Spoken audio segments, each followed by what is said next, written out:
Starting take two in 3, 2, 1, go!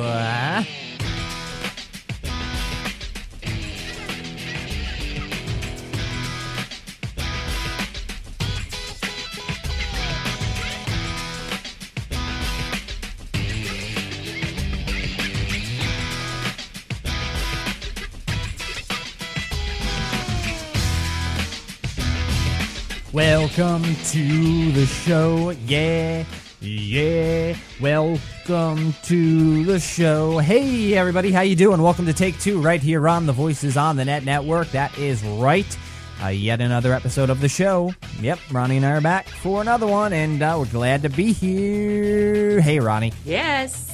Hey Ronnie, what's up? Oh, not a lot. We're here for the next mini milestone. This is exciting. Look at how far we've come. These last 10 flew.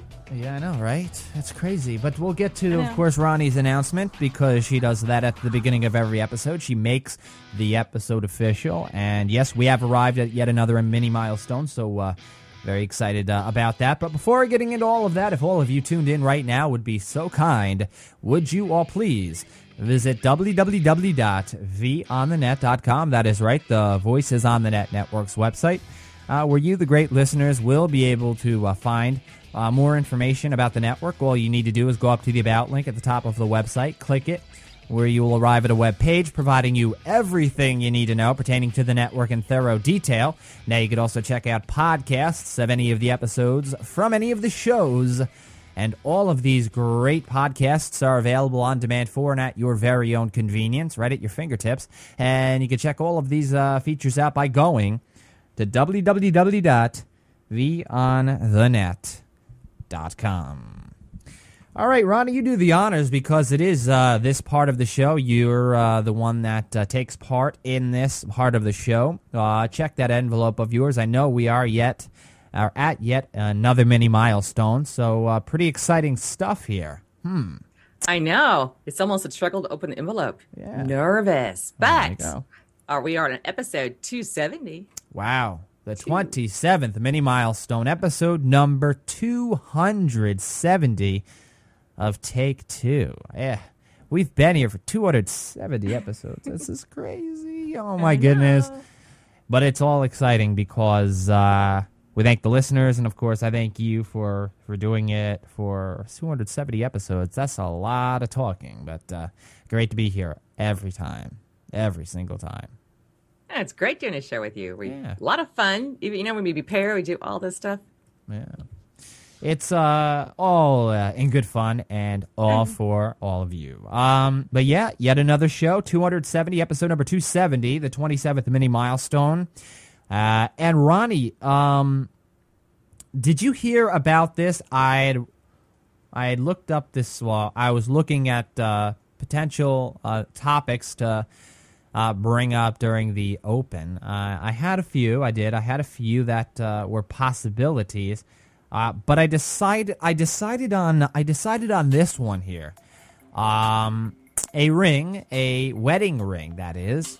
Normally, when you read a story about one of those super expensive rings, usually the celebrities or the rich people, there's a new category invented. Now, if it was already invented, well, then I'm going to invent another one. I know, the super rich. But if that's already the case, then this is the super rich. Yeah, a 20.5 carat diamond engagement ring that was given to Kim Kardashian. $2 million. $2 million for this ring. Now, I've heard of $500,000 rings. I've heard of $600,000 rings. I've heard of $750,000 rings. I've even, in very rare cases, heard of $1 million rings. Never in my life have I ever heard of a $2 million ring. Not me. I haven't. Maybe you have. Maybe listeners have. I haven't, though. This is nuts. Not me. $2 million. That size of a stone only comes out of, in my neck of the woods, out of a Cracker Jack box with fake plastic, shapes. Definitely not $2 million ring. I mean, what is that the prize for getting the guy, or is the guy the prize? It's kind of wondering what Miss Kardashian's thinking. Now, she's a sexy, sexy girl, Kim Kardashian. She's definitely a hottie.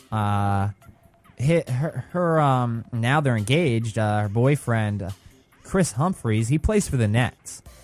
And,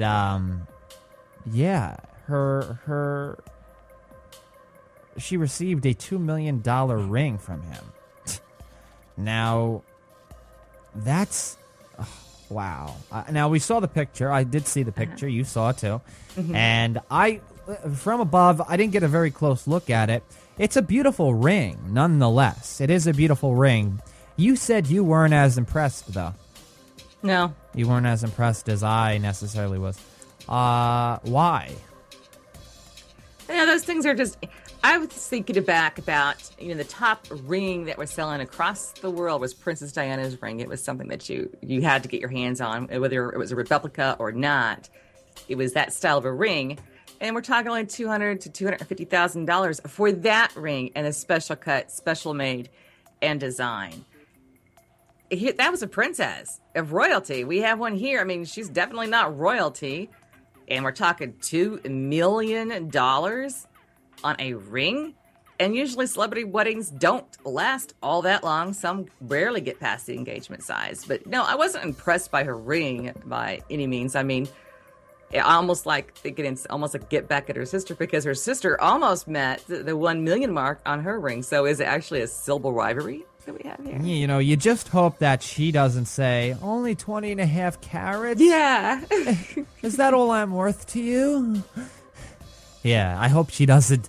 I hope she never utters those words to this guy, because $2 million on a ring, she must be quite a special girl, huh?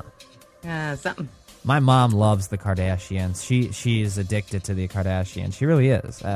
She just loves watching the show, and she likes Khloe a lot, and she likes Lamar Odom, and she thinks they're great, and yeah. But this is Kim Kardashian and her.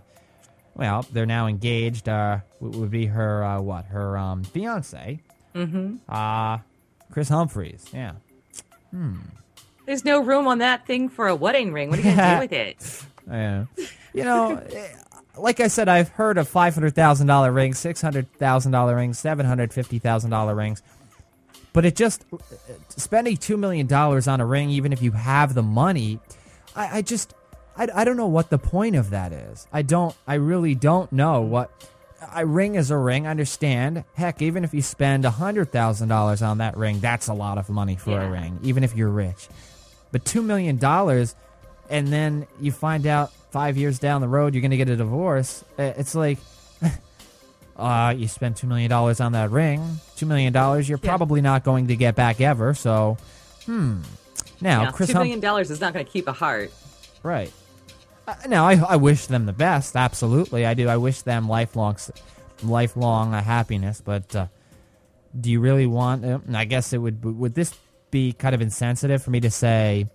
Would maybe you're risking $2 million on a relationship that's not necessarily a guarantee, because we know that any relationship comes with a risk. Any marriage comes with a risk, right? You could get divorced, you could break up, and she takes the ring that's worth $2 million. She's got $2 million on her finger right there. Now, she's already rich nonetheless, but still. Well, a ring is supposed to be, it's a symbolism of a marriage, of a unity. So what does this symbolize? Major unity?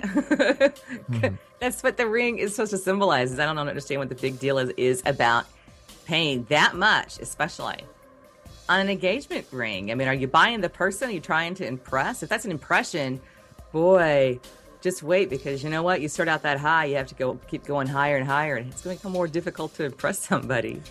I think a lot of people think exactly the way what you just brought up before, Ronnie, buying somebody rather than actually loving them. And I think a lot of celebrities get that flack because of the amount of money they're worth. They could afford a lot.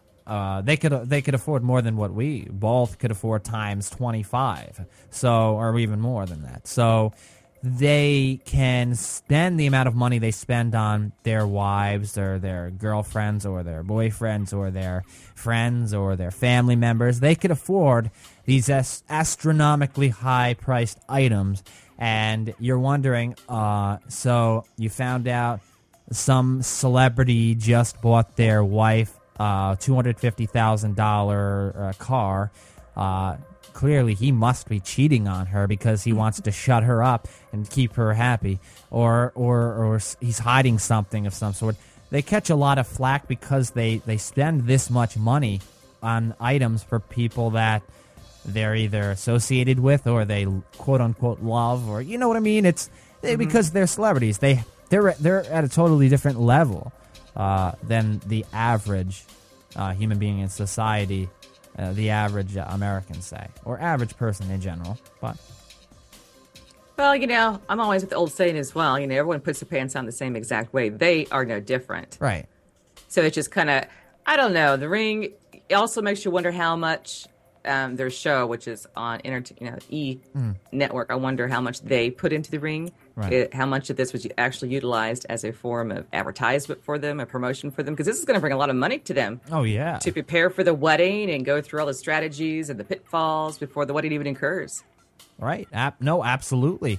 The thing is, Kim's sister, Chloe, who received a ring from Lamar Odom, $850,000. So you could only imagine the personal war that may ensue between the two right there. Chloe thought her ring was as epic as $850,000 is going to buy, yet her sister just received a ring that's worth more than double than her sister. That's pretty Can't you just intense. feel a cat fight coming on? I can, because even $850,000 is astronomically high for a ring, an engagement ring. But is it because you want to be the center of attention too? If you think about it, because if you do purchase something this expensive, it's going to be in the news. Obviously, everybody's going to eye this couple. Wow, look at that ring. He spent what on that ring? Wow. You know what I mean? So while I wish them the absolute best, that is quite overpriced for a ring. Oh, way overpriced. Way overpriced. Yeah. It was specially made. I understand that. It was a special designer. I understand that. But she wanted things big. She's told him that she wanted things big. Wanted it, That sounds wanted her ring big. So wrong. That sounds so wrong, what you just said. Oh, my goodness. Go ahead. I'm sorry. I'm talking ring. Yeah, I know. that was her impression. I just do not understand because, normal people that are out here, others than the Kardashians, don't have that kind of money. We don't have that kind of thing of flaunting it around. So, that's kind of why we think kind of negative when they flaunt basically what they have, or in some cases what they don't have, because how many celebrities have also gone down under, lost their money, lost their fame along the way, all because they wanted to go out there and show that they have the money and purchase these big products. But nothing really comes of it. And celebrity weddings just don't seem to make it. Very, very few do. And you're spending $2 million on a down payment? Whoa. Well, because imagine that lifestyle, though. Imagine the celebrity lifestyle for just a minute, Ronnie. Because it's a different world within. It really is a different world that they're in, and this guy, he's a basketball player. He plays for the Nets. He's not an all-star. He doesn't make as much money as, say, LeBron James, Kobe Bryant, Dwight Howard, or Dwayne Wade. But he makes a couple of million every year, I believe, or something along the lines of that. So even though he doesn't make what these stars make, to even afford a $2 million ring, or you wonder, there's the debate as to whether or not he actually paid for it, because you never know. You brought it up before? Is this a marketing ploy? Did somebody else buy the ring and just so they could be in the news, just so they could be in the media? Still, that's a $2 million ring. Mm-hmm. But if he didn't pay for it, well, what good is it then? Yeah. What good is that that moment? Then again, we don't know that. We assume. We're speculating, contemplating it. Yeah, but I think that E! Network has a lot to do with it because they've done this not to this height. But you had was it different dating shows that were on there that would go on, like you have The Bachelor that's on another different network, but those types of shows that were on there and how much the network actually contributed of the expense and what was going on inside that particular thing, especially, at the end when the date was a match or whatever, and you witnessed the palaces and that they kind of go all out.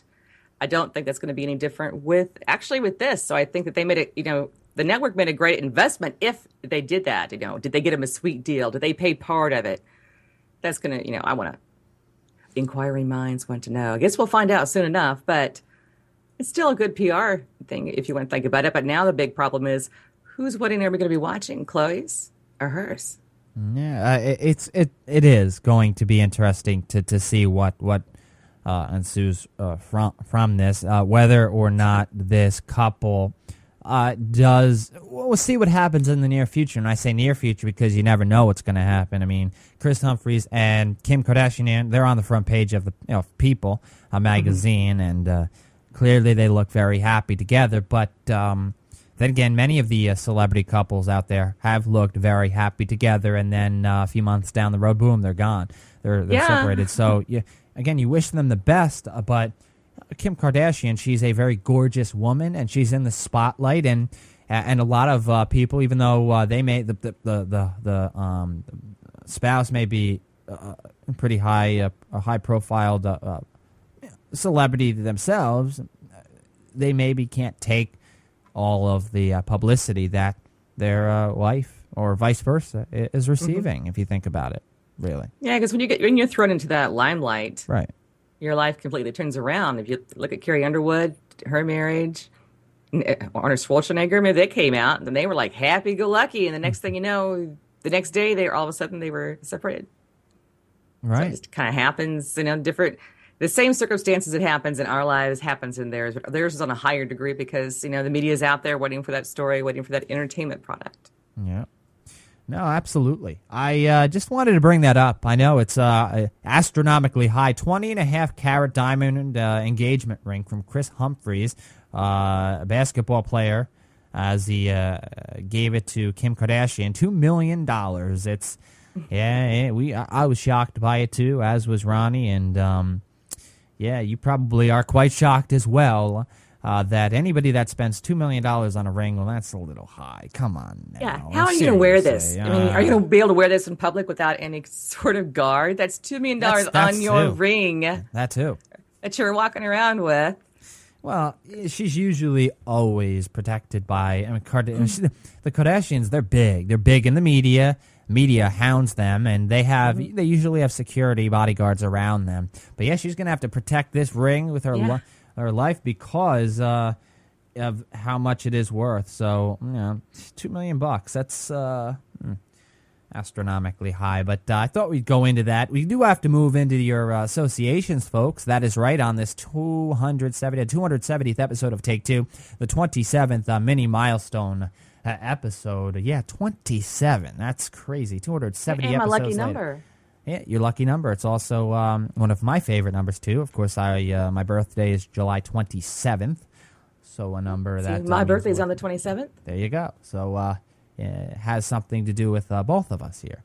But before we get into the associations, let's take some time to thank our sponsor. Yep, this portion of the 270th episode of Take Two is brought to you by Audible.com, and we thank Audible for the support of the Take Two program as well as the Voices on the Net network. Now listen up, folks, because Ronnie and I have one heck of a deal for all of you. You're not going to want to miss this because you don't have to spend a dime either, where you will receive one free audiobook and a 14-day free trial to browse the 85,000 plus audiobooks offered at Audible.com.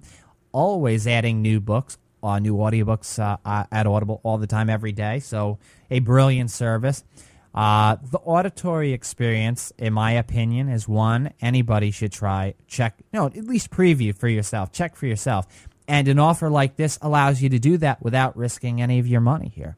And when I first tried out Audible, when I first tried out an audiobook, I enjoyed it from the very beginning. I can tell you, I retain information. I tend to retain information better when I'm listening to something, or if I'm traditionally reading, I will read aloud so I hear what I'm reading. It's just how it is, the auditory retainment that you get. And Ronnie would admit that she's the same way, and I'm sure many of you listening may be the same way. Even if you're not, more than likely you enjoy watching television, right? You enjoy watching your favorite movies, right? How about listening to your favorite talk shows, or music, in other words? You're listening. You're retaining rather than reading. It's very similar to all of the above. The auditory experience, audible.com. One free audiobook, a 14-day free trial to take advantage of this great offer. All you have to do is go to audibletrial.com/take2. Yeah, audibletrial.com/take2 to take advantage of this offer. You will be glad you did. audibletrial.com/take2.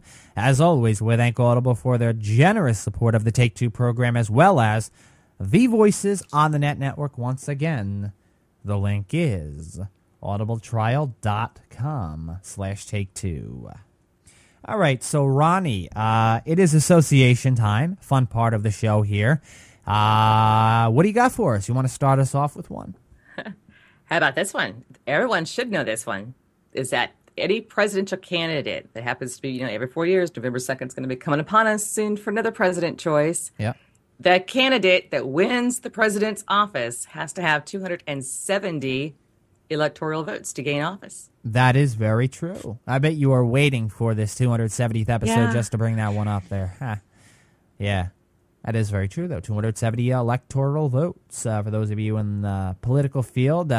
Sure, you already knew that, but if you didn't, well, you learn something new each and every day, each and every show. So, very cool. Thank you for that one. I've got one for those of you. Now, we all know how hot a jalapeno is, right? Yeah. Mm-hmm. Do you like jalapenos, Ronnie? Very seldom. I don't like them really hot. You don't like them very hot? No. So they have different grades of it. I like the lowest one. Well, I understand. Even the lowest one to many are very hot. But if that's the case, you know that the highest grade is extremely hot.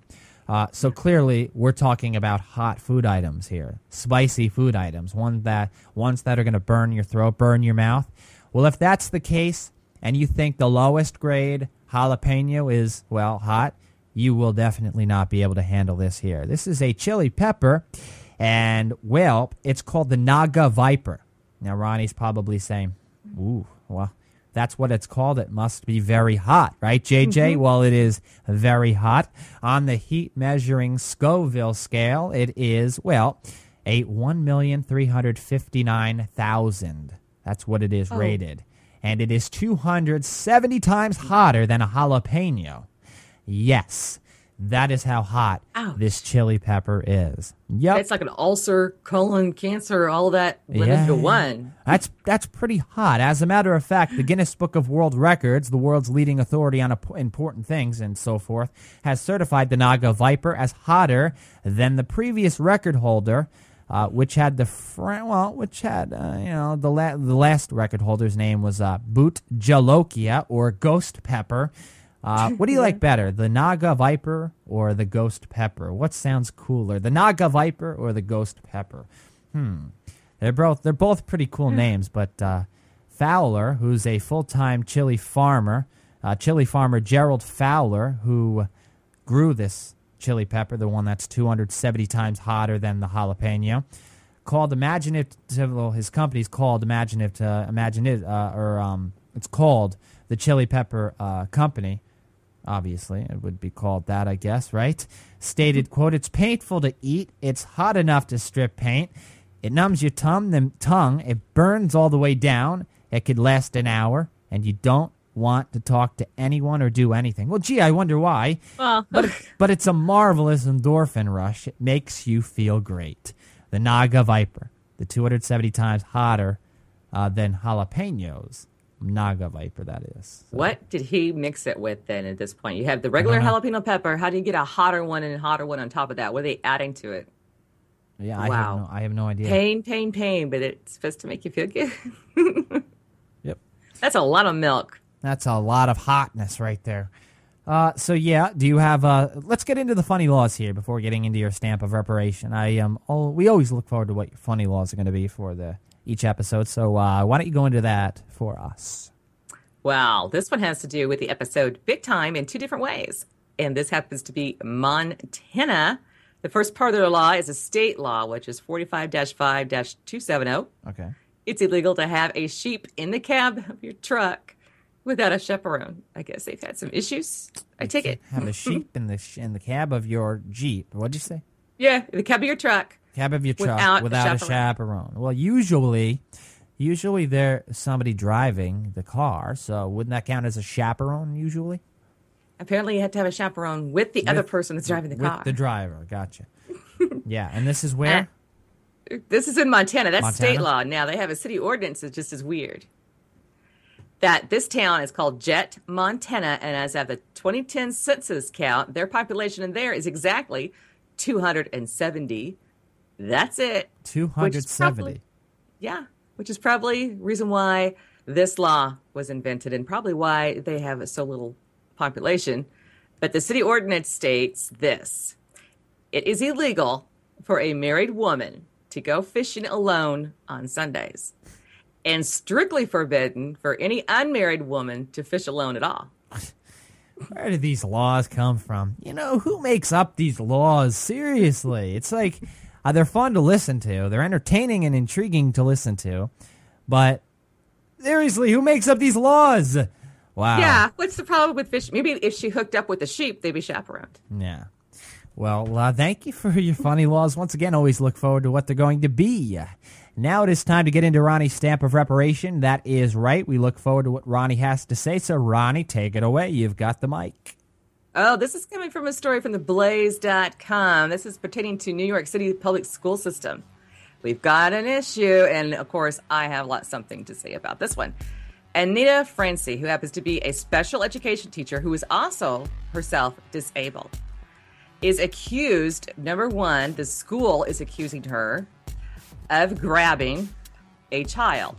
Unfortunately, their case is kind of falling short because she also now has an attorney of her own, because in the beginning of this story, it was she said, they said, meaning the public school system, which is 224 that we're talking about, actually accused her of grabbing a child. But in reality, we come to find out that she was actually turned the school in for misappropriation of funds, which means they were taking money out of the special education and doing other things with it other than what the money was entitled for. And these are usually government grant programs that are supplied to the school for the special education, which is why the school gets a cutback on taxes and federal state aid programs.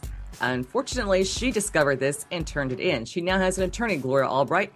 Excellent attorney, but the school is slamming her big time. What she did do was that she would pray in class after, not with the students there. The students were always gone, and she would pray. Or she would pray before she ate. These are things that I think that we are guaranteed under our United States Constitution. But according to the school, it is not. Her reason for firing, thus far in the court records documented, is stating that she was strictly fired, had nothing to do with retaliation as far as her turning the school over, but because she was, quote, praying after the students left. So the students were never influenced, never saw her pray, never saw her Bible that she kept at her desk, none of that. But what did the school do? They fired her on the basis of that, but yet tried to pull in the thing of a child being, quote, grabbed. Unfortunately, the school never would pinpoint what student was, when the incident happened. Absolutely nothing thus far. And as far as the attorneys are going, it's kind of like a case of, do you want to get involved in this? The principal has his own little worries of what he has to say, because apparently he's against not only disabled people, he's also against anybody that happens to have a religion.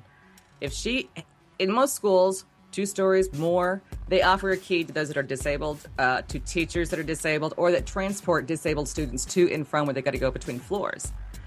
With her, She had the key because she herself was disabled and requires assistance of an elevator. The principal, however, told her maybe she should pray to get to the next level and forbid her to use the elevator. Now, how sick is that? But they don't know that they don't know that she did or that she didn't grab the child, though, right? They asked in the courts if she went to a hearing because she has filed suit against the school. All right. The school has yet to release the name of a child. No child has come forward. No parent has come forward. All right. It's like the child doesn't exist. So it merely falls in the face of essentially a disability and a prayer. Okay, so basically it's acclaimed hypotheses by then. Yeah. Okay. They refuse to answer any questions. It's now going to court. Of course, her side's coming out because she happens to have basically all the balls in her court. But it doesn't seem like the school, but basically the principal, I think, that is going to be the one that's probably going to take the biggest heat on this because of his allegations that he may falsely, because there's no child to be seen. Well, bad. We'll see what happens with this story here. Hopefully she was not wrongfully approached in terms of grabbing a child, which clearly there's no proof as of right now that she did or did not, but there's That's no right. children or no child in general coming forward. So clearly there's only a few things left, one of them being, well, a few things, only really one thing, her faith. Yeah. If she had been praying in class, that they're not for that necessarily. But we will find out what the deal is, I'm sure, as the story progresses. All right, we do have to go to the break on this 270th episode of Take Two, right here on the Voices on the Net Network, the 27th mini milestone of the show. But before we get to the break, head to the break, I want to tease you a little bit. A little tease. Do this at the end of every first segment, of course, letting you know what we're going to be talking about. Remember when there was over 35 hours of video uploaded to YouTube per minute? Remember that, Ronnie? Uh-huh. Well, that number has increased dramatically, and we're not talking about by a few hours here. You're never going to believe what the number is now. And how many views per day? Yeah, this is too surreal to even say. You want to find out after the break once we return what the stats are. And we'll talk a bit about this here. We do go into the whole streaming media and shared media and so forth on the internet technology. We do talk about that a bit on the show, so we'll discuss it once again. Also, a study that shows women that find men rather than the smiling, happy, men out there. You would think women are intrigued by that. No. A study shows that they're not necessarily, they don't necessarily find those that are smiling or happy men, that is, attractive. It's something that Ronnie may not necessarily agree with 100%, or maybe she will. We'll talk about it. Well, if that's not the case, then who and what do they find attractive about men? Yeah, your blast from the past also coming up at the end of the program. You're not going to want to go anywhere because Ronnie and I return very soon, right after the break. So stay tuned.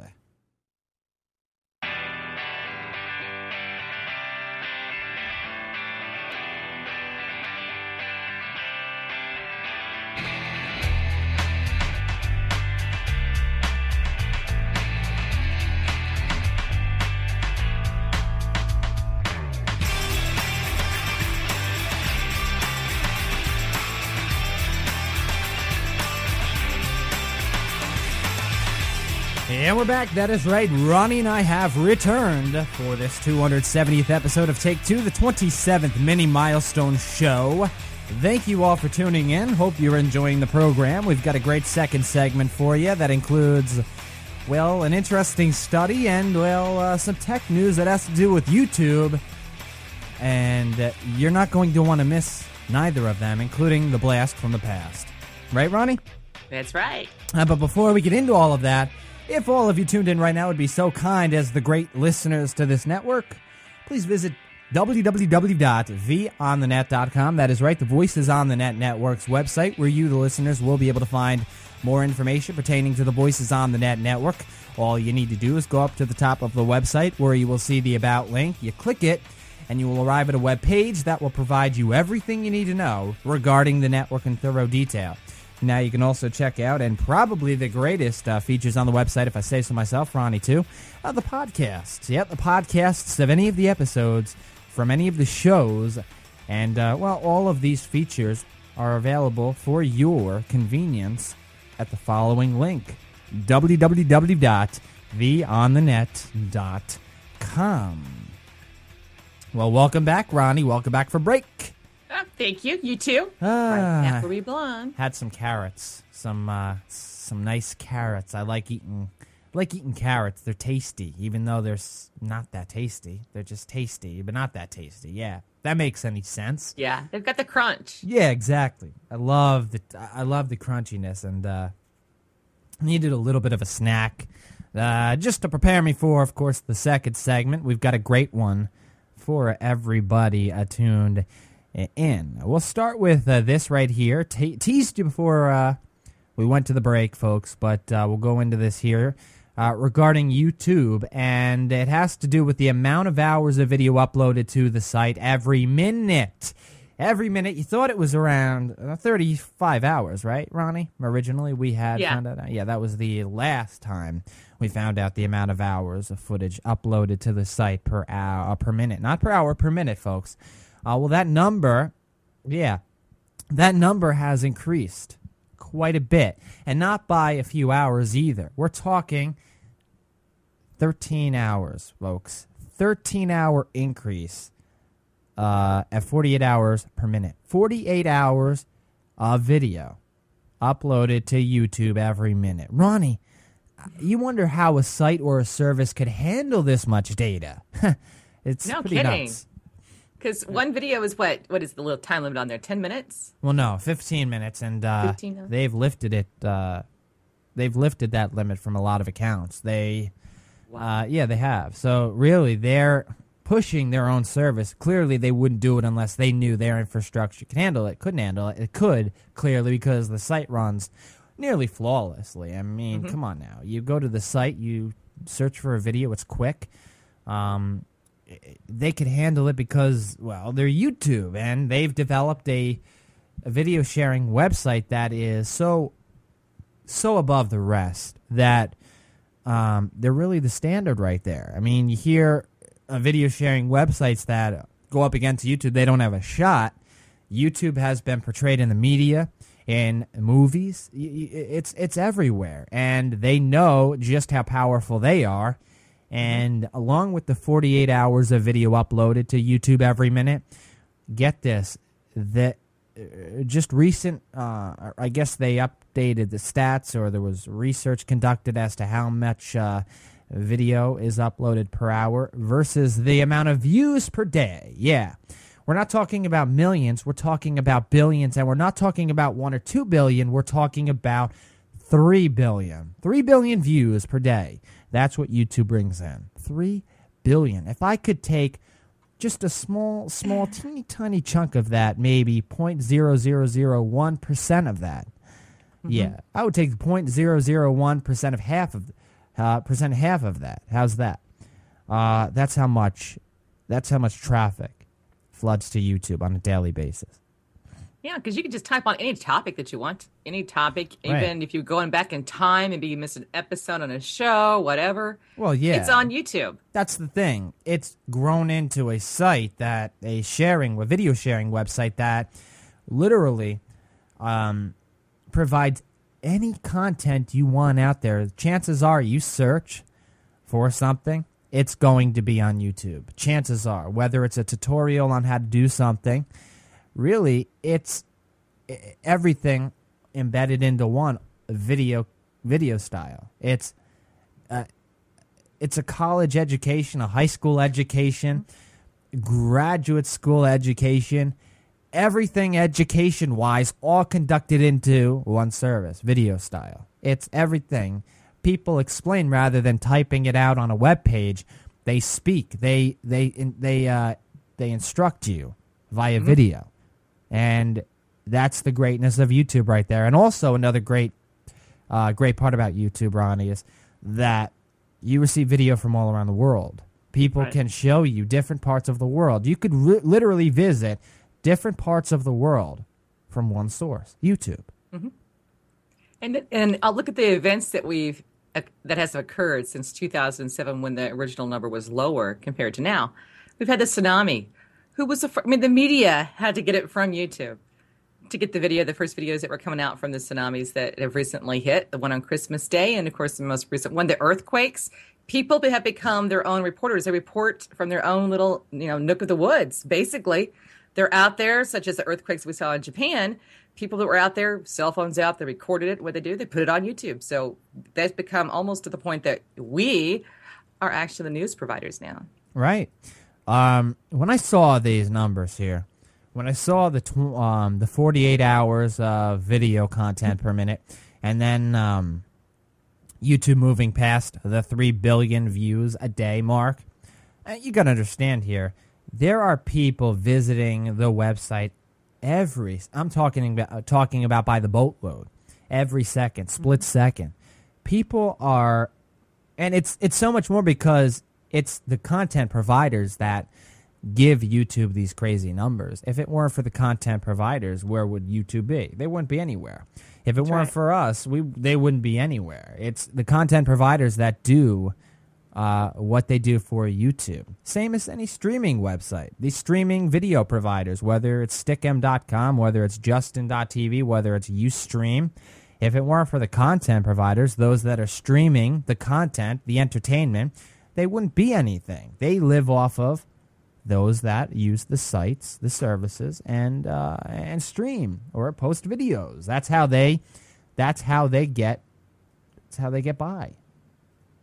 Now, I was surprised at the number myself, but you notice on the different videos they have, even when they have the most popular or the viral feeds that end up showing up, the media utilizes that to their effect. It also increases anything that we have to do out there, to offer. So it opens up a whole nother form of entertainment for us, right? But also gives us the communication aspect, being able to talk to other people. You do notice things from across the entire world. I don't care where it is. Right. People are using YouTube even as, you have soldiers that are in Iraq. Their wives or their husbands are here, and they utilize YouTube of sending messages back and forth via the old ways where you had to have a monitor and so forth as far as, You mean rather... Some are still using Skype, but they use YouTube. You mean rather than the old ways, right? Yeah, well... Yeah. This is the new way. I mean, right. A guy watched him. His wife had a baby. She put it on YouTube because he was not there to see it. So right. She put that on there, and he was able to communicate with her. Yeah. Now listen to this: the 3 billion views per day. The numbers that this site receives, YouTube receives, is a 50% increase over just the previous year, back in 2010. So they were at last time I remember, it was in between 1 and 1.5 billion views per day. For YouTube a year ago. I remember, when they hit the bill. I remember when they hit the billion mark, and it was a big moment for them. Now, as they go for the next milestone, 10 billion, and you know what? They'll reach it. They'll reach 10 billion views a day. The thing is, YouTube is growing, even though literally everybody knows of YouTube, clearly, but it's still growing because, remember, it's the amount of content that is on the site that intrigues people, that will bring in more views. Remember, views is not unique. The views are not unique visitors. Unique visitors are people that go to a specific website. They're counted once. A view is counted multiple times. A view is counted over the course of a day. So if I were to visit YouTube 100 times, that's 100 views for a YouTube right there. Rather than unique visitors, it would be 1 per day. Now, many sites, many statistic websites, marketers look at the unique visitors over the views more than likely because of the fact that, okay, great, you're receiving 100,000 views, but that could be from 200 people versus the unique visitors. If you have 100,000 unique visitors, well, more than likely that's going to be quite higher in the views department. Even though, 3 billion views, you could take it to the bank that YouTube is receiving tens, if not hundreds of millions of unique visitors a day. Yeah. And what I think helps them, though. Go ahead. What? We have let's just take MSNBC. Right. You click on a video that they have there. Where does it go? It takes you to a YouTube video. Even though it's on their site, they utilize YouTube. Well, it's an embed code. Yeah, it's just everywhere you go. You can go on any news media source, a media outlet. Even if you're going to a fan page, YouTube is there. YouTube is utilized. Well, because people that are utilizing YouTube to upload their videos are embedding them to their site. That's all they're doing. It's a site. YouTube's a service that people use to basically a source. It's the service they use to upload the videos they've created so people can watch them. They need a source. That's the source that they use, so they embed those videos on different websites. So with that, you have an infrastructure that is built clearly around the demand that it takes in. 3 billion views a day, 48 hours video uploaded per minute. Now notice how back when it was around 30 to 35 hours of video per minute, it was probably around 1 to 1.5 billion views per day. Now at 48 hours of video uploaded per minute, it's at 3 billion views a day. Now that's, of course, the content providers, those that upload the video there to YouTube. Now when that number hits 60 hours per minute, where do you think the views are going to be? You think they're still going to be at 3 billion views per day? No. It's going to be noticeably higher, probably 5 or 6 billion views. So as the amount of content on YouTube increases per minute, you're going to notice the amount of views going up because, and note when I say the difference between views and unique visitors, the unique visitors may stay similar or the same, may be similar or stay the same, but the views go up because as the amount of hours increase of uploaded footage per minute, that's more videos, more views, more people. No, maybe the same people, but clicking more times. The more times people click, the more views are increased. Understand? Rather than that static number that really won't really move, and it will move, but just not as much as the views, because a view is simply, one person could be clicking 500 times on YouTube, visiting 500 different videos. That really is the difference between the two there, and that's why that number is going to grow every year, you're going to notice, because of the amount of footage, the amount of uploads per minute that these users are adding to the website. Now, will that 48-hour a minute number drop? Maybe. You don't know that. We don't know if it's going to drop off. How much higher can that go? Mm-hmm. That's going to be interesting to see right there. Just to kind of irritate you that you think of how simple this idea was as far as YouTube, and you're thinking, we could have thought of that. Oh, yes. It's very easy to think about that, though. Very easy to think about that after the fact. But it's before the fact that makes it difficult and challenging. If you want to bring that up, if it's so easy to think of what YouTube did after the fact, well, think of the next big thing right now. Go. Can't. Exactly. Point taken. Point given, I mean. All right, got to move on to the next item on the itinerary on this 270th episode of Take Two. That is right, the 27th mini milestone show. Hope you all are enjoying it as much as Ronnie and I are. You know how much we enjoy co-hosting the show, folks, for all of you. And we're going to get into the next item in just a moment. That is right. It has to do with a study that shows women that don't necessarily find men that smile attractive. Huh? What? Well, I guess that means those that don't smile, well, those that have bad teeth, I guess they have a better chance at getting a girl, I guess, maybe. All right, well, you're going to want to stay tuned. Also, the blast from the past coming up at the end of the program. Here we go. It is time to thank our sponsor, though. This portion of episode number 270 is brought to you by, Audible.com. And we thank Audible for their support of the Take Two program as well as the Voices on the Net network. Now listen up, folks, because Ronnie and I have a great deal for you that you won't want to miss. You don't even have to spend a dime. You don't have to spend a cent. Yeah, it's that good. Well, 85,000 titles to choose from at Audible.com. Ronnie and I are going to offer you one free audiobook and a 14-day free trial. That's a 2-week free trial, obviously, to browse the immense selection of audiobooks offered at Audible. And all you have to do to take advantage of this brilliant offer and receive the auditory experience is go to audibletrial.com/take2, audibletrial.com/take2. That's all you have to do. One free audiobook, a 14-day free trial to browse the selection of audiobooks offered at Audible. The auditory experience is one to try out at least. And if you don't like it, well, you don't like it. Ronnie and I are confident that you're going to like it so much that after the 14 days are up, you're going to want to pay for the service. And remember, you support the Voices on the Net network. You support the Take Two program by signing up, by paying for the subscription. So definitely try it out. If you're an avid reader, even if you're not an avid reader, more than likely you enjoy watching TV, your favorite movies, listening to your favorite talk shows, music. Yeah, it kind of, it's all associated with one another there.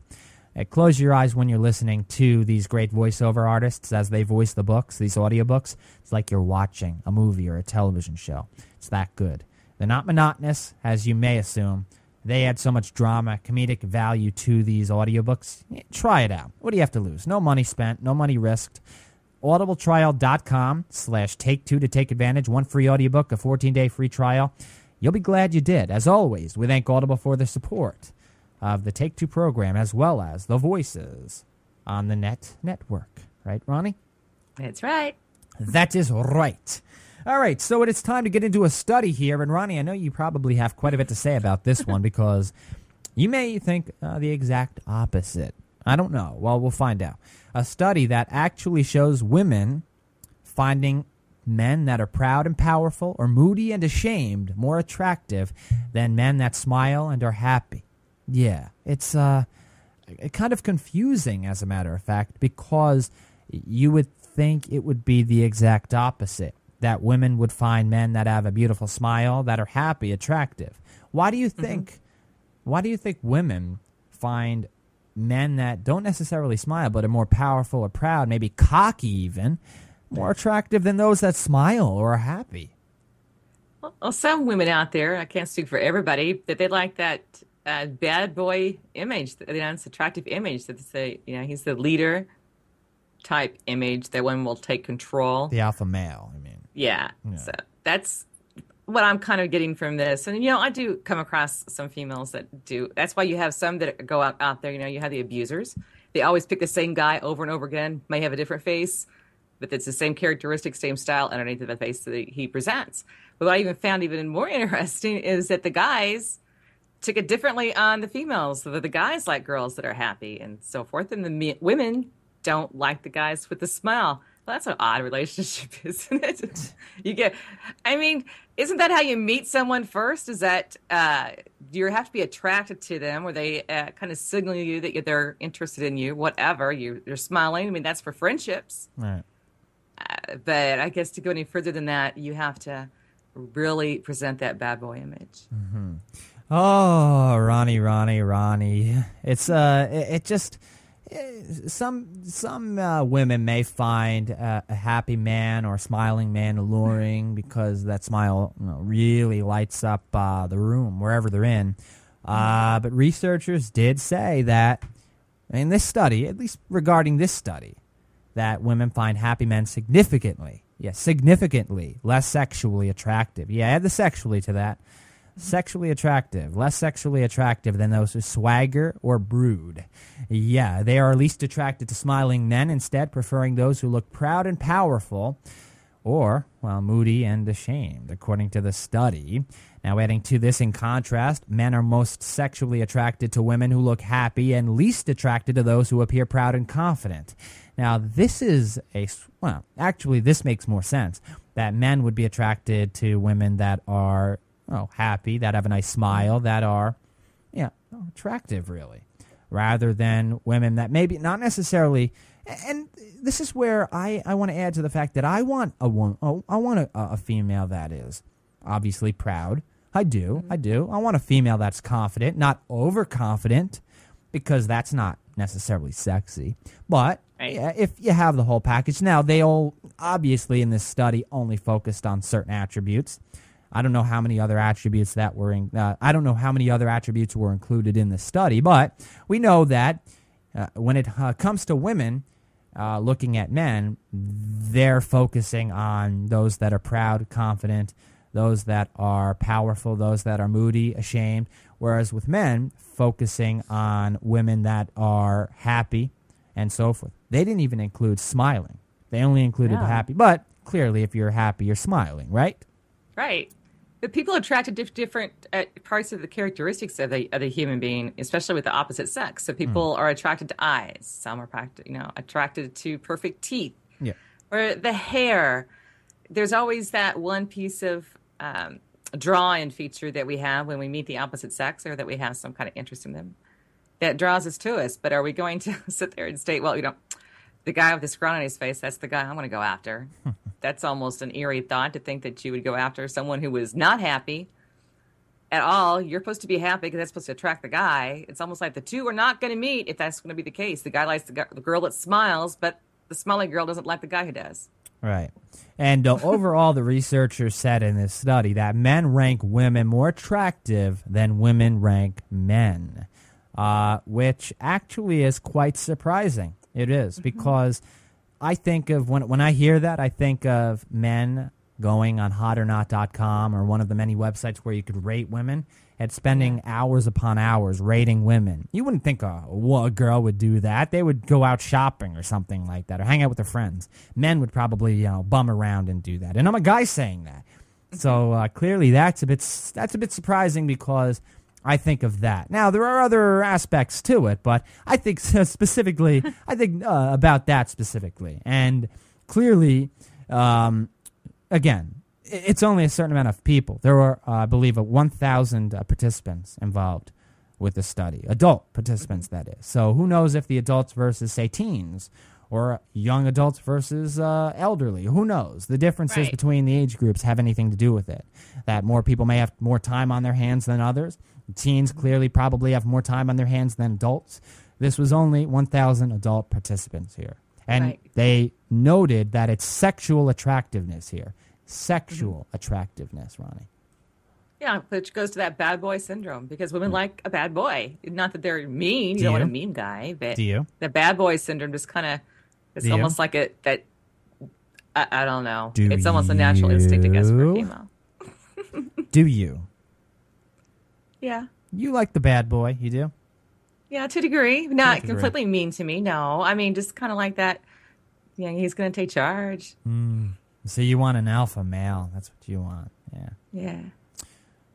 That's not out of the ordinary, though. In my opinion, the male should be the alpha male. If, not that the female shouldn't be confident, shouldn't be an independent person. It's just the male should, I think females like the male being the dominant figure. I think that's kind of second nature right there. Now, study co-author Alec Bial stated, quote, "It is important to remember that this study explored first impressions of sexual attraction to images of the opposite sex.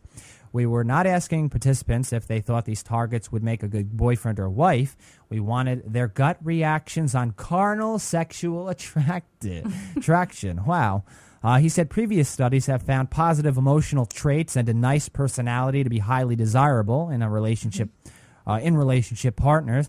Now, Professor Tracy and Mr. Bial said that other studies suggest that what people find attractive has been shaped by centuries of evolutionary and cultural forces. There you go. Pretty interesting notation there, isn't it, Ronnie? Yeah. Think about it. I wonder what other kind of were they posed in a position to just focus on the facial features? Right. They really didn't say how that is, because you can look in magazines, or you can look on advertisement billboards and so forth, and you have the mean guy look, or the sexy guy look, but yet he's posed in a certain way. So that kind of draws you to that guy, even though he's not smiling. Right. Like I said, there are quite a few attributes of this study that are quite surprising to see. And clearly, this is the ever-evolving research, the ever-evolving study regarding the male versus female sex as opposed to, the ever-evolving study of the male versus female sex and attractiveness, sexual attractiveness environment. And, it is quite surprising, some of the attributes of this study. Absolutely. That you wouldn't think. Then this doesn't account for all females, obviously, but just to hear that, and you would be able to answer this more than I would. You're a female. Whereas you see somebody that's smiling versus somebody that is, say, ashamed or moody. I would think moody guys would turn you off. I'm just saying. Would they turn you off versus somebody that's smiling, that brights the room up with their smile or happy? Yeah, if they were moody like that, that would turn me off. Right. You would think, because it's just that, it's annoying. You think, should I feel sorry for their moodiness? Why are they depressed or moody in the first place? How do I attack this one? Right. So, that's if why it's too much of a challenge, we're not going to go after it. That's why that part's quite surprising. That's I was surprised by that even as a male and so forth. But yeah, that about concludes the study there. Really, it just really goes if you had a guy that was set with tattoos on him, that's kind of like an attraction to other females that see that and kind of has that bad boy image. Well, yeah, but that's kind of like the first image that you see. Sexual attraction? I don't know. True. Well, very cool, very interesting. Depends on how many rings are in your nose. You don't like that, do you? You don't like rings on. You don't like men with nose rings and lip rings and tattoos all over their body. No. Maybe you do. What about your hair can't be any longer than mine. No, I don't like that either. What about guys that wear leather jackets and pants and jeans or something? Do you like that? Leather pants? No, pants, just jeans and a leather jacket. Yeah. That's nice. Yeah. Like a biker. How's that? Or something along the lines of that. That works. Yeah. It depends really what you like. Or a polo shirt. I don't care. I like all that. Some females like the preppy guys that wear the preppy shirts. Some people like guys that pop their collars. Some females like the bikers, the men that dress, in a leather jacket or jeans. Some people like men that dress in suits. Even they just different people have their different tastes and so forth. So I just don't go for sandals and baseball socks. I don't like that look. Yeah, you don't like that. That's more of the. I don't know where would that really be? That would be more preppy, I guess. Maybe. Preppy. I don't know. Because you could tell the popped collar, the baggy pants. Yeah, the polos with the flip flops and the sandals, or the sandals and the socks, or the flip flops and the socks with the popped collar and the shorts, khaki shorts. I mean, it depends what you like. Really, it depends. Yeah. It's all personal preference, and it's just the way it is. It's yet another study. You know how we bring up studies a lot on the show, so clearly yet another one. All right, we do have to head into the past, though. That is right, this portion of the show. We go into the past, a past discussion. The blast from the past. Ronnie and I have went into quite a few discussions on Take Two. Heck, this is episode number 270, so a lot of episodes under our belts. And I say we take the time machine into a past discussion. What do you say, Ronnie? Do you want to go into the past with me? Oh, I'll go with the past with you. You're going to the past with me? Okay, great. Yeah. Everybody in. Let's go. It is time to go into the past. This is your blast from the past. Enjoy. We think about all of the items, products, services out there that maybe cost a lot of money, okay? There's an interesting article on time.com. And we're going to spur this discussion off of this. What stuff costs? Stuff in quotes, okay? And some of these items you're going to be wowed by. You're going to be in awe when we go into some of these items, okay? We'll start things off. We'll start things off with the bottom and work our way up. And then you'll start to understand where we're going with this. From $9 to $12. This is usually the cost range of a mid-priced bottle of wine, okay? Now, note that we are in a recession, okay? So even a mid-priced bottle of wine would cost, that'd probably be a little more for some people out there, okay? Although, wine, regardless, is going to make out well because it is a very profitable industry. Any type of alcohol, beer, wine, alcohol, the alcohol industry, even in a recession, does very well. I mean, it doesn't matter. It seems that even though people are suffering, they're trying to pay their bills, they always find the way to buy some beer. They suffer happily. Exactly. They feel that if they're going to suffer, they'd rather be buzzed in the meantime, right? So absolutely, $9 to $12. Now this is a mid-priced bottle of wine, $9 to $12. What about $100 bottle of wine, $120 bottle of wine. That's down the line. Move down the line right there. Okay? Yeah, something better come with it besides the bottle. Now, Ronnie, I'm a Comcast subscriber here, and $129.75, that's the average monthly cable bill for Comcast subscribers, which back in 2008 was $107.20, okay? Now, we did know that there were over 800,000 Comcast subscribers that actually got rid of the service because of that price hike. I kept them. I'm a fan of Comcast. I've had them for a long time. I enjoy them. $129.75. Quite a hike. Is that just for cable alone, or is it like a package? This is just for the cable. They do have cable. They do have a deal that includes cable and internet. But this is just for cable. That if you're going to pay for cable TV, it's $130. So yes, it is pretty expensive.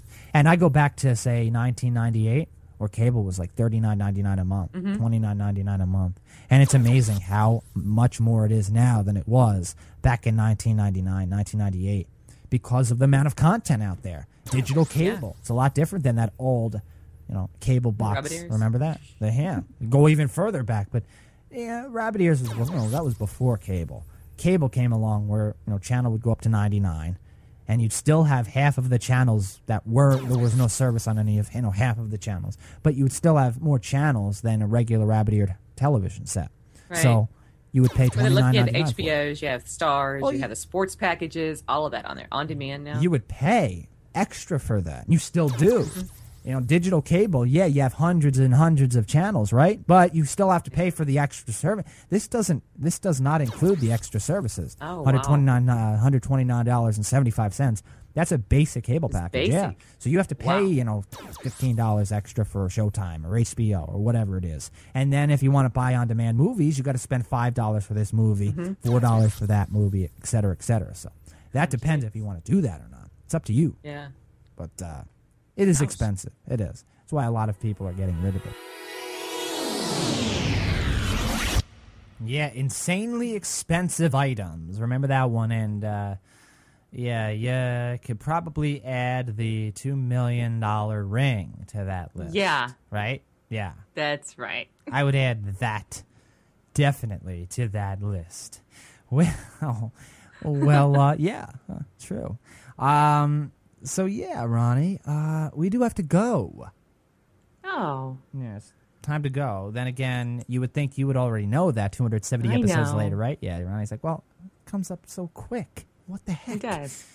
We'll be back though for the next episode, God willing, to do it all over again for these great listeners. And but we do have to hightail it out of here. We need a little break every now and then. We need to kind of collect our thoughts, and then we come back charged to do it all again for you. But until next time, we sadly have to say so long. But until next time, we'll be back. Much love to you all. Bye-bye, folks. Take care, everyone. Bye-bye.